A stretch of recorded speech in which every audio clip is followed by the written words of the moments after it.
भगवान का निर्मल प्रेम। रुक्मिणी मैया ने कहा, ये आपके प्रिय सखा? बोले बोलो मत, ये मेरे अपने अंतर्हित सखा हैं। हाँ, और इस तरह से महाराज भगवान ले गए हैं और सुदामा जी को अपने राज सिंहासन पे बिठाया है। राज सिंहासन पे बिठा करके अपने थाल मंगाई है और अपने आंसुओं से ठाकुर जी ने सुदामा विप्र का पांव पखारा। बोलो जय श्री कृष्ण। सुदामा जी अपने सखा के पैर को प्रक्षालन कर रहे हैं और कहते हैं कि हे भैया, कहां थे अभी तक? पैरों में कांटे हैं, छाले निकल गए हैं, कहां से कैसे आना हुआ भैया? आज तुम कैसे आए हमारे? तुम कुछ खाए पिए कि नहीं? भगवान ने सारी व्यवस्था करी। कहते हैं ऐसे बेहाल बेवाइन सो पग, कंटक जाल लगे पुनि जोए, और हाय महादुख पायो सखा, तुम आए ते न किते दिन कोई। यहां नहीं आए, उतने दिन चले गए भैया, अब आए हो, अब जाना नहीं। और तो और देखी सुदामा की दीन दशा, करुणा करिके करुणा निधि रोए, और पानी परात को हाथ छुयो नहीं, नैनन को जल सो पग धोए। महाराज नैनों के जल से सुदामा के चरणों को प्रक्षालन कर रहे हैं। दीन बंधु दीनानाथ, ये भगवत सत्ता है, भगवान का प्रेम है भक्तों के प्रति। भगवान ने हृदय से लगाया, प्रीतो व्योमच्चिदाम्बरुं नेत्राभ्याम कुसपुष्करे क्षणः। जिन नेत्रों में सूर्य चंद्र रहते हैं, मानो सूर्य चंद्र भगवान के प्रिय सखा विप्र सुदामा के चरणों को धोने के लिए अपने हृदय से द्रवीभूत होकर के द्रव निकाल रहे हैं। बोलो जय श्री कृष्ण। भगवान ने दिव्य स्तुति की है सुदामा जी की, भैया अरे मेरे सखा, अरे मेरे प्यारे, अरे मेरे लाडले, कहां थे अभी तक? सुदामा जी ने कहा, भैया मुझको पतो ना है, हमारो कन्हैया इतनो बड़ो राजा धीराज बन गए हो भैया, बाकी इतने बड़े ठाट, इतनो बड़ो महल में जिधर देखें तो वाकई महल की अट्टालिकान को भी देखने के लिए अपने सर को पगड़ी नीचे गिराए देवे। ऊंची ऊंची अट्टालियां भैया, हम तो भरमाए गए मेरे कन्हैया, मोको पतो ना है भैया, इतनो बड़ो राजा मेरो कन्हैया बन गयो। भगवान ने कही, ये सब राज तेरे चरणन में वारी जाऊं मेरे सखा। कायते का राजा, काका राजा, मैं तो भक्तन के चरणन को दास। भक्त हमारे पग धरे, वहां धरूं मैं हाथ, और सदा संग लागत फिरूं, कबहु न छोड़ूं साथ। भक्तों का भगवान का प्रण है, मैं साथ नहीं छोड़ सकता। और कहो भैया, भाभी जी कैसी हैं? कुशल तो हैं? बेटा बेटी, हाँ सब कुशल तो हैं? अब तो महाराज सुदामा जी आंखन ते आंसू आए गयो, सुदामा जी रोवे लग गए।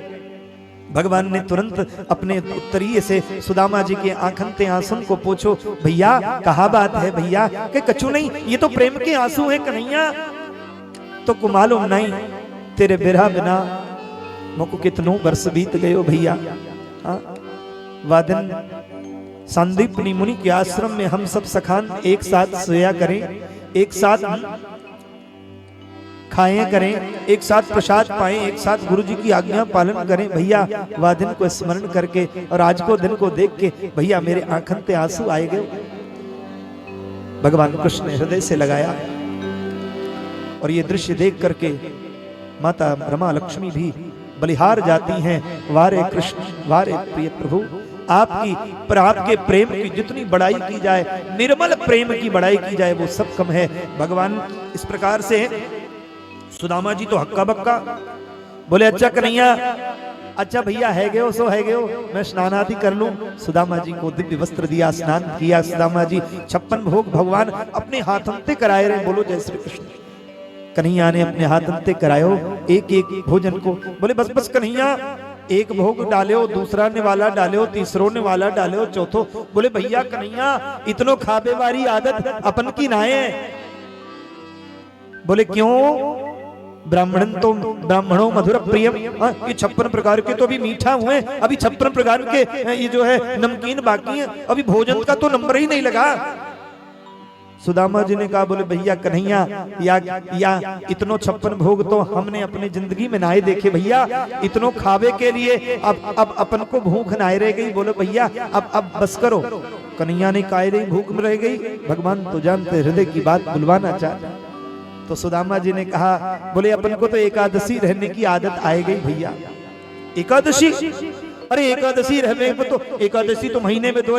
बोले अपन को तो आदत है गई भैया रोज एकादशी रहने की। अपन तो बस भगवान की कृपा। बोले क्यों? भगवान ने अंतर ही मन में जान लिया, सुशीला के मन को भाव जान गए। भगवान विश्वकर्मा को मन ही मन आदेश दिया कि मेरे सखा बहुत दिन बाद आए हैं, इनके महल को द्वारिका से भी सुंदर बना के आओ। यहाँ सुशीला जी के यहाँ जो है विश्वकर्मा जी आते और रातों रात महल बन के तैयार हो जाता, द्वारिका से भी सुंदर। बोलो जय श्री कृष्ण। भगवान बोले भैया भाभी जी ने मेरे लिए कछु भेजो कि ना भेजो? सुदामा ने कहा बोले ना नहीं। अब हाथन ते पोटली अपनो दबाए रहे, बार बार पूछे पे भगवान कृष्ण अने कछु तो भेजो भाभी जी ने। हाँ बोले भाभी जी हैं भी ना? बोले हाँ भाभी जी तो हैं। भाभी जी ने कछु भेजो ना, कछु भेजो। शर्म के मारे सुदामा जी निकालते नहीं। सो कन्हैया ने छीनी। बोले अरे दारी के अभी बचपन वाली आदत ना आई गई तेरी। और भगवान ने जो छीना और तंदुल को देख करके कृष्ण की आंखों से आंसू बह पड़ा। भगवान ने एक मुष्टि लिया और एक मुंह में डाला, एक लोक का दान दे दिया। बोलो जय श्री कृष्ण। दूसरे लोग जैसे ही दूसरी मुट्ठी डाली तो दूसरा लोग दे दिया, और तीसरा लोग देने जा रही थी तो रुक्मिणी अम्मा ने कहा घर दे दोगे? कहा सो हाथ पकड़ लिया। बोलो जय श्री कृष्ण। हम सब रहेंगे कहां पे? भगवान तो भक्त के अधीन है। अहम भक्त पराधीनो। भक्त भगवान के हृदय हैं, और हृदय पे जब कोई चोट करता है तो भगवान का कोप सहता है। इस प्रकार से किमनेन कृतम पुण्यम वधूतेन भिक्षुणः श्रियाहीनेन लोकेस्मिन् गर्हितेनाधमेन च गर्हितेनाधितेन च। आप इतने दिन बाद आए, अब तो हम सखान बैठ के बातें करेंगे। खूब भगवान की सेवा होने लग गई, सुदामा जी की सेवा होने। सो सुदामा ने कहा बोले कन्हैया और तो सब ठीक है, ये बताओ भैया अपनों गृहस्थी बसी की ना है बसी? बोले अरे आपको ब्राह्मणन की खूब कृपा। हाँ अपनी गृहस्थी बहुत, तो बहुरानी को तो बुलाओ, मन को आशीर्वाद तो देने में नहीं कहेंगे कौन से सखा आए गए आशीर्वादों ना लाए। भगवान ने कहा पाए लो, बाकी बाद आशीर्वाद को नंबर आएगा। भगवान ने 56 भोग पवाई अपने हाथन ते। उसके बाद बोले रुक्मिणी जी आए, ये आपकी भाभी जी हैं? बोले अच्छा भाभी जी, अरे वाह खूब मंगल भव पुत्रवती भव यशस्वी भव कल्याण भव। अच्छा दूसरे में बोले दूसरी भाभी जी भी आए?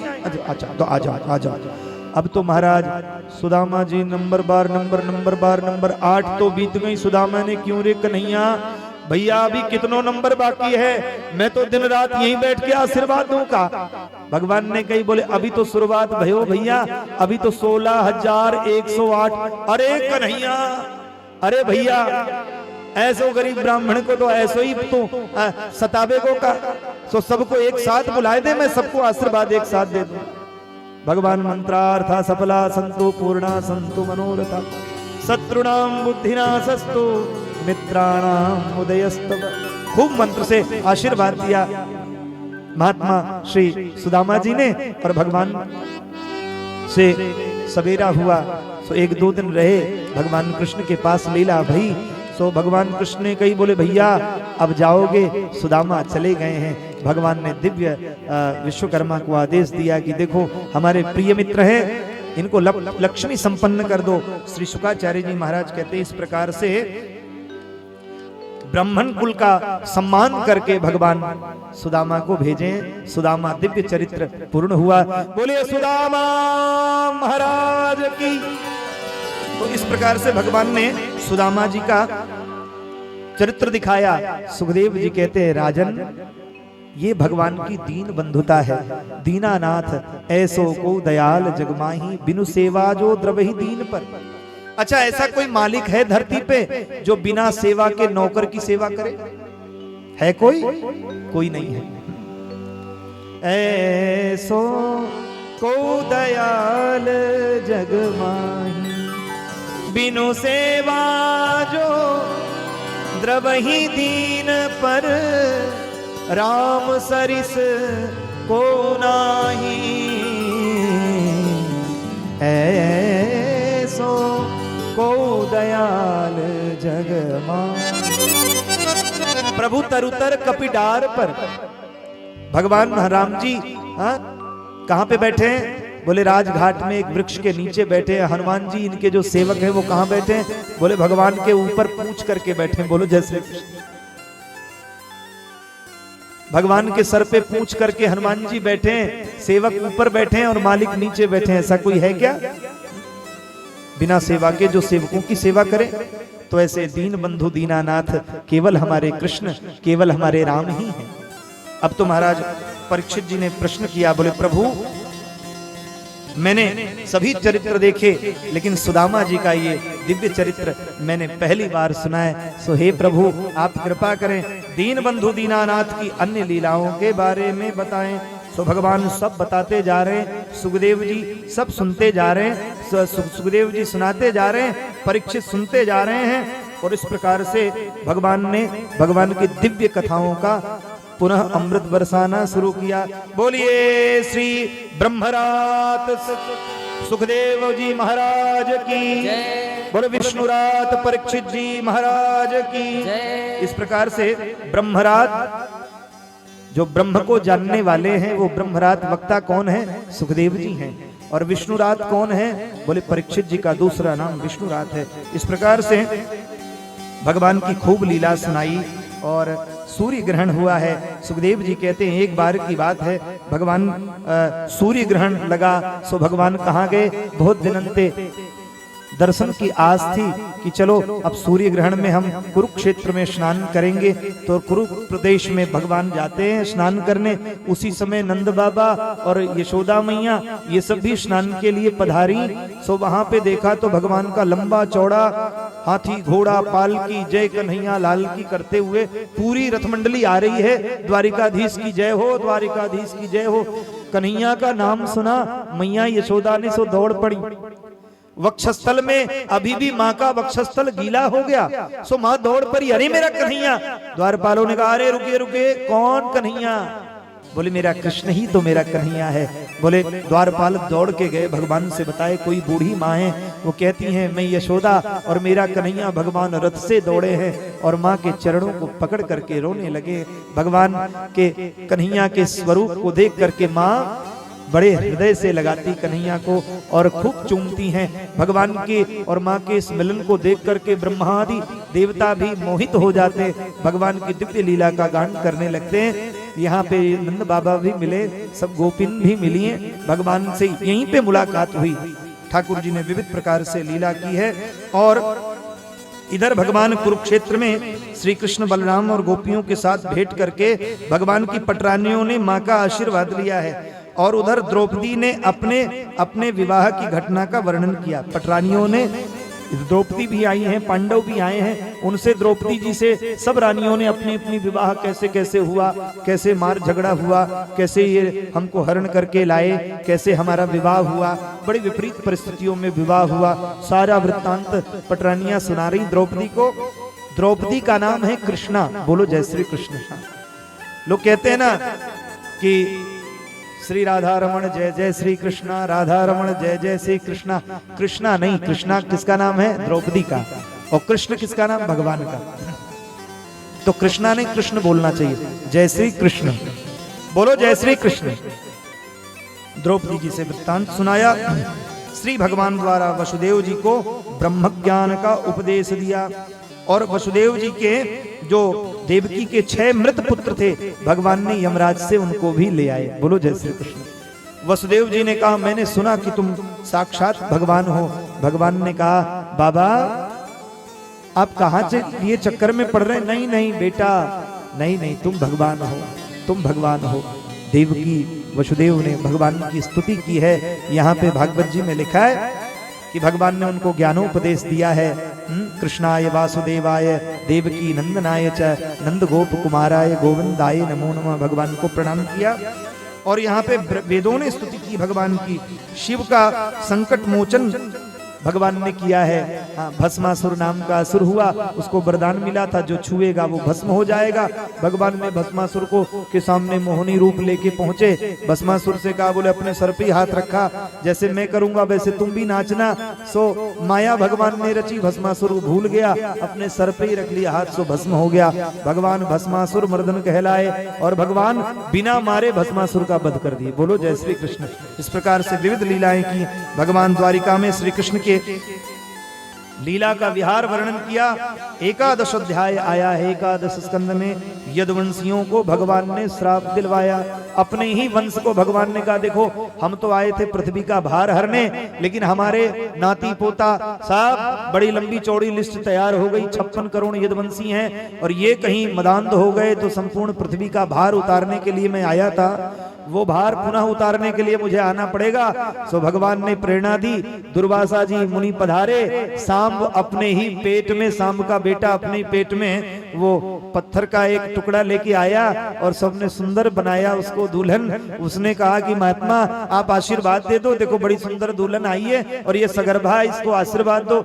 दुर्वासा जी ने आंख बंद करके देखी, बोले अच्छा महात्माओं से खेल करता, जाओ तेरे कुल का इसी शूल से नाश होगा, तेरे कुल तेरे उधर से जो पिंड निकलेगा इसी पिंड से तेरे संपूर्ण कुल का नाश होगा। सो दुर्वासा से भगवान ने श्राप दिलवा दी और उसी से एरिका नाम की घास हुई, उसी से लड़ करके सारे गोप ग्वाल समाप्त हो गए। बोलो जय श्री कृष्ण।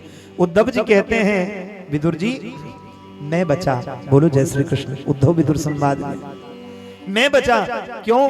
क्योंकि मैं सतत भगवान का, कृष्ण का चिंतन करता हूँ, सतत भगवान की लीलाओं का स्मरण करता हूँ। फिर भगवान कहते हैं अवधूतोपाख्यान हुआ। बोलो जय श्री कृष्ण। हाँ, सुखदेव जी कहते हैं देवताओं की भगवान स्वधाम जाने के लिए देवताओं को बोले, देवताओं ने प्रार्थना करी, बोले प्रभु अब लीला पूरी हो गई। एक अश्वत्थ के नीचे भगवान बैठे, हाँ दाहिनी जंघा पे बायां पैर रख के बैठे, तलवा एकदम चमचमाता चमक रहा था। बहेलिया को दिखा कि ये कोई मृग है, उसने भूलवश बाण मार दिया। आके बाद में पश्चाताप करने लगा, भगवान ने उसको क्षमा किया। बोले बेटा कोई बात नहीं, मेरे ही माया से तुम प्रेरित होकर काम कियो, कोई बात नहीं, उसको भी गति दिया है। और भगवान यहाँ उद्धव से बताते हैं परीक्षित, सुखदेव जी कहते हैं परीक्षित भगवान कहीं गए नहीं, क्या हुआ? बोले तेने वांगमयी मूर्ति, भगवान के शरीर से दिव्य प्रकाश निकला और वो प्रकाश कहाँ गया? बोले तेने वांगमयी मूर्ति प्रत्यक्षावर्तते हरि।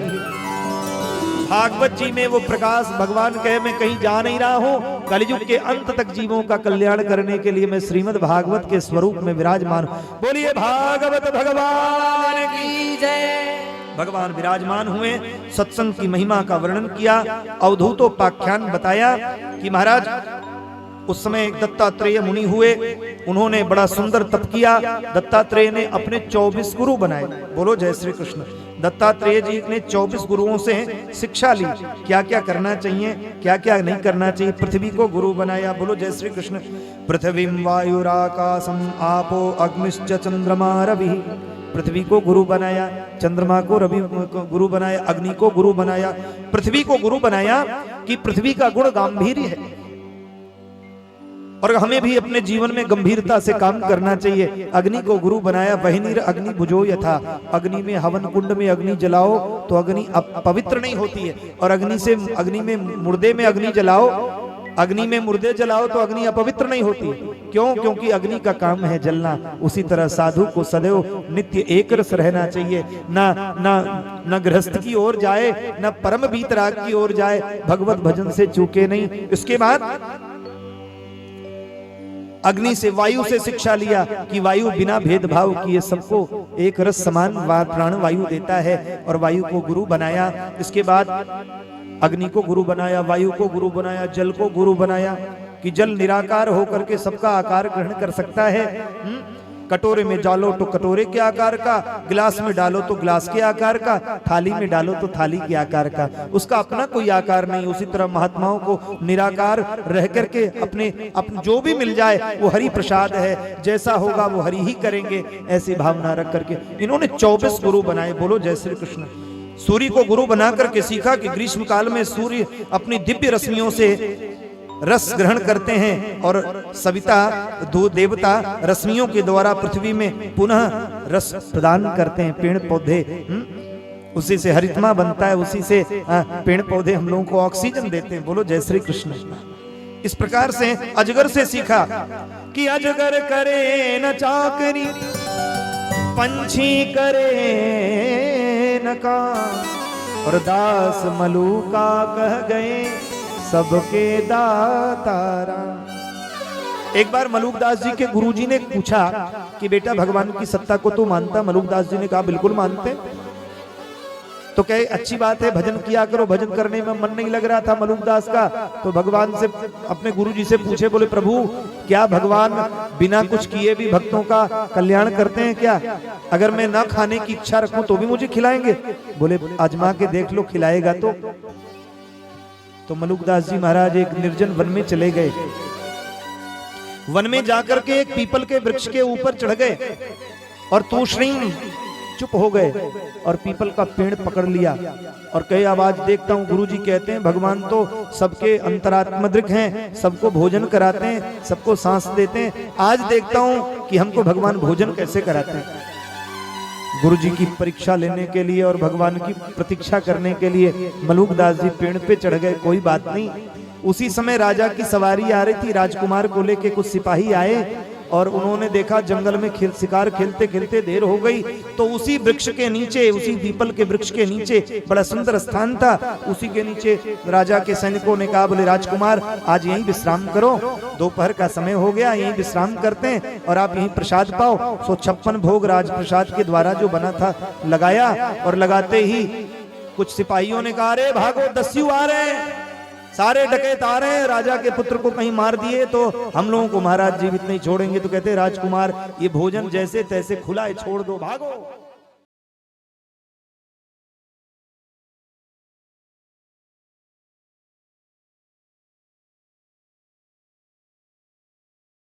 आनंद टीवी से जुड़ने के लिए आप हमें व्हाट्सएप करें 9277395752 पर।